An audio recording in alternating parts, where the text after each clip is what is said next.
এক হাদিসে আছে, কিয়ামতের দিন ৫টি প্রশ্নের জবাব না দিয়ে কেউ এক কদমও সামনে অগ্রসর হতে পারবে না। তার মধ্যে প্রথম প্রশ্ন হবে হায়াত সম্পর্কে, অর্থাৎ তোমার ৬০-৭০ বছরের জিন্দেগি কিভাবে অতিবাহিত করেছো তুমি। তুমি কি অনলাইন গেম, আড্ডাবাজি, ইন্টারনেটে ফেসবুকে সময় নষ্ট করেছো, নাকি আল্লাহ পাকের হুকুম ও রাসূলের সুন্নতের উপরে জিন্দেগি অতিবাহিত করেছো। তুমি কি বেহুদা কথাবার্তায় সময় নষ্ট করেছো, নাকি আল্লাহ পাকের জিকির দ্বারা জবান সিক্ত রেখেছো। প্রতিটি মিনিট, এমনকি প্রতিটি সেকেন্ডের জন্য প্রশ্ন করা হবে।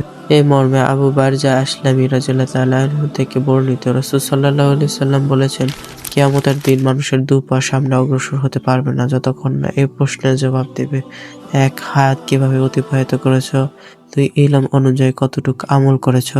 ৩. সম্পদ কিভাবে অর্জন করেছো। ৪. সম্পদ কোথায় খরচ করেছো। ৫. শরীর বা শক্তি কিভাবে অতিবাহিত করেছো।